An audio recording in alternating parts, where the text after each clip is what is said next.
ce qui a été retenu dans l'immédiat, c'est d'abord de renforcer la sensibilisation. C'est-à-dire qu'on appelle faire une éducation sécuritaire sur les rails.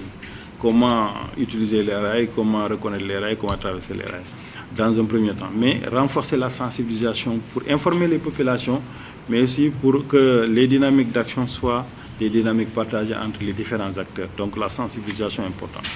On a demandé aussi, comme recommandation, recenser les passages à niveau et voir les passages à niveau défaillants pour les reprendre.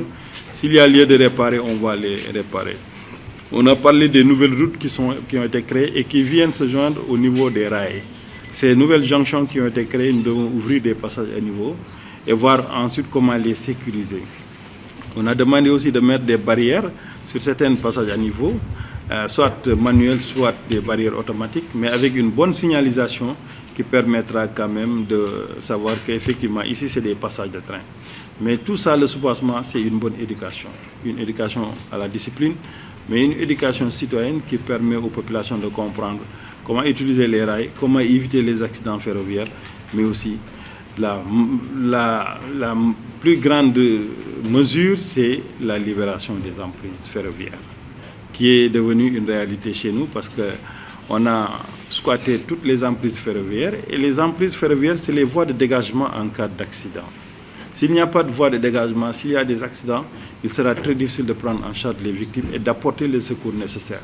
Donc on va procéder à un recensement d'abord pour avoir l'état des lieux, mais aussitôt avec l'ensemble des autorités administratives, les autorités territoriales, et les chemins de fer, nous allons initier des opérations de déguerpissement au niveau des emprises pour que les emprises soient libres de toute occupation, pour que demain, s'il y a problème, qu'on puisse avoir des voies de dégagement pour secourir les gens. Il ne faut pas se voiler la face. Il y a quelques difficultés dans la démarche par rapport aux collectivités territoriales et les acteurs qui sont dans la zone, je veux dire les sociétés minières. C'est en réalité dû à un problème de communication. Ça, je pense qu'il nous faut revoir la communication. Mais surtout pour revoir la communication, il faut mettre un cadre de partage. Ce cadre qui va être le moyen d'action pour l'ensemble des parties prenantes, aussi bien les territoriaux que sociétés minières, on puisse discuter sur l'essentiel qui intéresse les communautés.